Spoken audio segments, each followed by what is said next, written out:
Hello student, कैसे हैं आप सब। एक बार पुनः सी कोचिंग क्लासेस पर स्वागत है। उम्मीद करता हूं आप सब अच्छे होंगे, मस्त होंगे, बेहतर होंगे, आपकी पढ़ाई भी बेहतर चल रही है। बच्चों 11th क्लास के फिजिक्स में आज का टॉपिक है संरक्षी बल और असंरक्षी बल। साथ में हम देखेंगे ऊर्जा संरक्षण का नियम। ऊर्जा संरक्षण का नियम तो यूं आसानी से आप सीख जाओगे, क्योंकि ऊर्जा ना तो नष्ट होता है ना तो उत्पन्न होता है, केवल उसके ऊर्जा के रूप में परिवर्तन होता है। जैसे मोमबत्ती जलाते हो तो वो रासायनिक ऊर्जा को विद्युत ऊर्जा में तो नहीं बदलता, रासायनिक ऊर्जा को प्रकाश ऊर्जा में और ऊष्मीय ऊर्जा में बदलता है। सही है। जैसे हमारा जो मोमबत्ती होता है वो रासायनिक पदार्थों को बना होता है, मतलब रासायनिक ऊर्जा उसमें संचित है। वो रासायनिक ऊर्जा को प्रकाश देता है बच्चों, तो प्रकाश ऊर्जा हो गया। और हाथ लगाओगे थोड़ा सा आपको कहीं ना कहीं ऊष्मा का आभास होगा, तो ऊष्मीय ऊर्जा में बदलता है।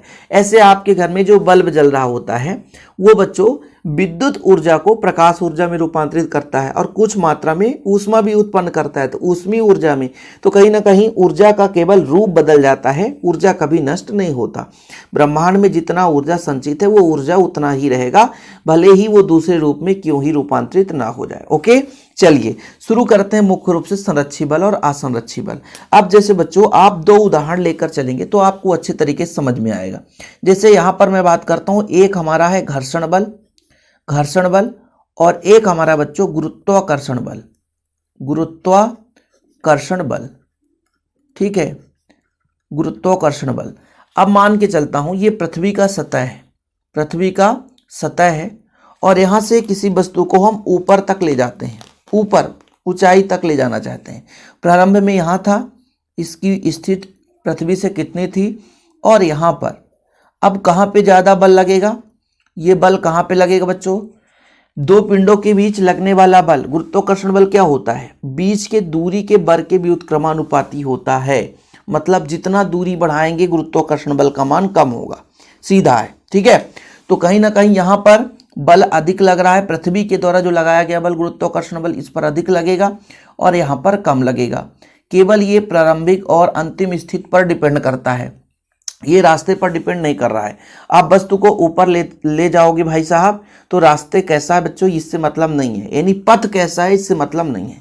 लेकिन वहीं पे जब हम घर्षण बल की बात करते हैं कि ये मान लीजिए जमीन का सतह है और इस पर एक व्यक्ति चल रहा है या वस्तु को हम गति करा रहे हैं, तो ये वस्तु गति कर रहा है तो ये इसके सतह पर भी डिपेंड करता है। यदि खुरदुरा है तो धीरे से गति करेगा, यदि चिकना है तो वस्तु फिसल जाएगा, ये चीजें होता है। तो जब बच्चों एक ऐसा बल, जिन बलों पर यदि हम बात करें, यदि हम उन बल का प्रयोग कर रहे हैं तो वो बल जो है बच्चों वो मार्ग के पथ पर डिपेंड नहीं करता, मार्ग की प्रकृति पर डिपेंड नहीं करता, किस प्रकार से पथ है, किस प्रकार से उसकी प्रकृति है। केवल और केवल यदि प्रारंभिक और अंतिम, जैसे यहाँ पर प्रारंभ में कहाँ पे वस्तु था, अंतिम में कहाँ पर था, इससे हम निर्धारित कर सकते हैं कि गुरुत्वाकर्षण बल किसमें अधिक या कम लग रहा होता है। तो जब केवल और केवल है ना वस्तु की जो आपके प्रारंभिक बिंदु है और अंतिम बिंदु पर निर्भर करे तो आपका बल कहलाता है संरक्षी बल। लेकिन बच्चों उन बलों को हम संरक्षी बल नहीं कह सकते जो कि किस पे, पथ पर भी निर्भर करता है कि रास्ता कैसा है। जैसे आप लोग देखते हैं बच्चों, आपका स्लीपर है, कभी कभी जमीन में फिसल जाता है यदि चिकना मिट्टी है तो, और वहीं पे यदि रेत पे आप चलोगे तो कभी फिसलोगे नहीं, क्योंकि वहां पे खुरदुरा भाग ज्यादा होता है।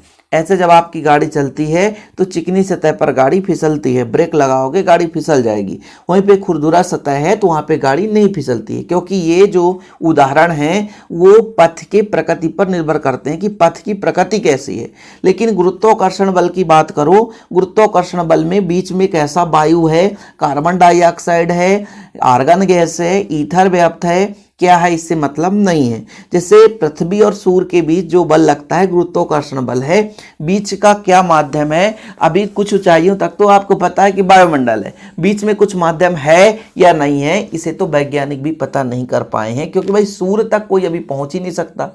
सूर्य तक पहुंचने में मतलब समझियो कि भैया आकाश पता एक करना, जीवन में कोई ना पहुंचा है और ना पहुंच पाया, क्योंकि वहां का टेम्परेचर इतना अधिक होता है। अब आप कहोगे सर कि यहाँ से यान भेजा जा रहा है, अरे भेजा जा रहा है तो कुछ ऊंचाइयों तक, सूर्य तक नहीं भेज सकते, ध्यान रखिएगा। ठीक है, तो गुरुत्वाकर्षण बल जो होता है बच्चों ये आपका होता है संरक्षी बल, जो केवल और केवल प्रारंभिक और अंतिम स्थिति पर निर्भर करता है। वो पथ के मार्ग पर निर्भर नहीं करता। और असंरक्षी बल की बात जब करते हैं बच्चों, तो उस बल को असंरक्षी बल कहते हैं जो कि है ना, जिसके अंतर्गत किया गया कार्य पथ की प्रकृति पर निर्भर करता है। जैसे श्यान बल, श्यान बल क्या होता है, द्रव की परतों के बीच जो लगता है बच्चों, वो श्यान बल होता है। ठीक है, तो श्यान बल हो गया, अपमंदन बल हो गया, विद्युत धारा के कारण उत्पन्न चुंबकीय बल हो गया। ये संरक्षी बल के, असंरक्षी बल के उदाहरण है। किसके बच्चों, असंरक्षी बल के उदाहरण है। ओके, आप लोगों को लिखना है तो लिख सकते हैं। और सबसे बढ़िया उदाहरण आपका संरक्षी बल का गुरुत्वाकर्षण बल, इससे बेहतर और कोई उदाहरण हो ही नहीं सकता है। ठीक, तो आप लोग लिख लें इसके गुण के बारे में कि संरक्षी बल के विरुद्ध किया गया कार्य पथ की प्रकृति पर निर्भर नहीं करता। इसके विरुद्ध किया गया कार्य बोल रहा है। संरक्षी बल के विरुद्ध यदि हम कार्य करेंगे तो पथ पर निर्भर नहीं करता, केवल संरक्षी बल जो है पथ पर निर्भर करता है। संरक्षी बल के विरुद्ध किया गया कार्य वस्तु की प्रारंभिक स्थिति और अंतिम स्थिति पर निर्भर करता है। मतलब कहने का मतलब इसके विरुद्ध जब हम कार्य करते हैं उसकी बात किया जा रहा है। ठीक है, संरक्षी बल के विरुद्ध एक बंद परिपथ में वस्तु को चलाने में किया गया कार्य सदैव शून्य होता है। कुल मिलाकर के संरक्षी बल के विरुद्ध कुछ भी हम करेंगे तो शून्य ही होगा। ठीक है, सभी केंद्रीय बल संरक्षी बल होते हैं। केंद्रीय बल दो वस्तुओं के बीच कार्य करने वाले उस बल को कहते हैं जो दोनों वस्तुओं के बीच की दूरी का फलन होता है तथा दोनों वस्तुओं को मिलाने वाली रेखा के अनुदिश कार्य करता है। जैसे आप लोग समझते हैं गुरुत्वाकर्षण बल, कूलाम बल, ये आप लोग जानते हैं। कूलाम आकर्षण बल जानते हैं ना, ये भी आपका एक संरक्षी बल होता है। असंरक्षी बल उन बलों को कहते हैं जिनके अंतर्गत किया गया कार्य पथ की प्रकृति पर निर्भर करता है।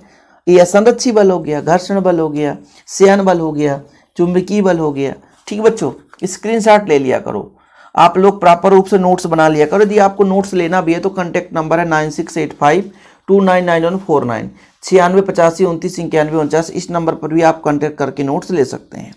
चलिए, ऊर्जा संरक्षण का नियम आपको मैंने स्टार्टिंग में बता दिया। ऊर्जा ना तो नष्ट होता है ना तो उत्पन्न होता, केवल इसका रूप बदल सकता है बच्चों। ये कभी इसका विनाश होता ही नहीं है।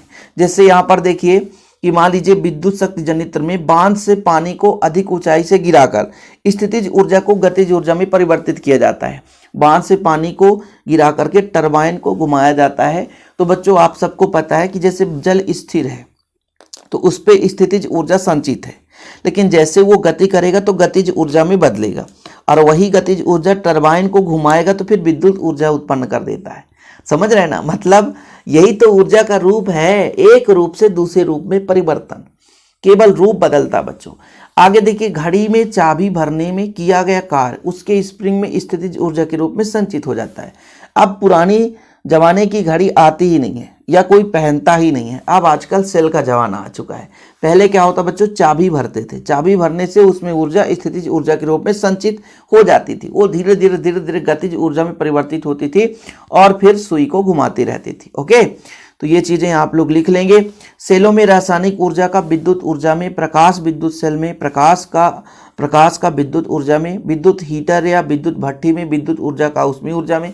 ये सब रूप हैं। आप अपने सामने बल्ब को देख लो, ये विद्युत ऊर्जा को प्रकाश ऊर्जा ऊष्मीय ऊर्जा में बदलता है। मोमबत्ती को देखो, आपके घर में हमेशा प्रयोग में लाया जाता है। उन चीज़ों को देखो ना। हीटर आप देखे हो आप लोग, हीटर क्या होता है, ऊष्मा देता है जिससे खाना बन जाता है, या कमरे को गर्म करना उसका भी हीटर होता है।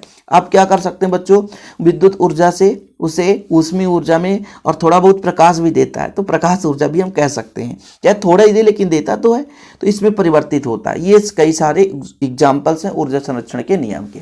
उम्मीद करता हूं आप लोग इसका स्क्रीनशॉट लेकर नोट्स तैयार कर लेंगे। यदि नोट्स लेना है तो कॉन्टैक्ट नंबर मैंने दे ही दिया है 9685299149, 9685299149। डिस्क्रिप्शन पे हमारे ऐप का लिंक भी मिल जाएगा बच्चों। और जिस टॉपिक पर वीडियो चाहिए प्लीज़ आप कमेंट बॉक्स में जरूर बताएं।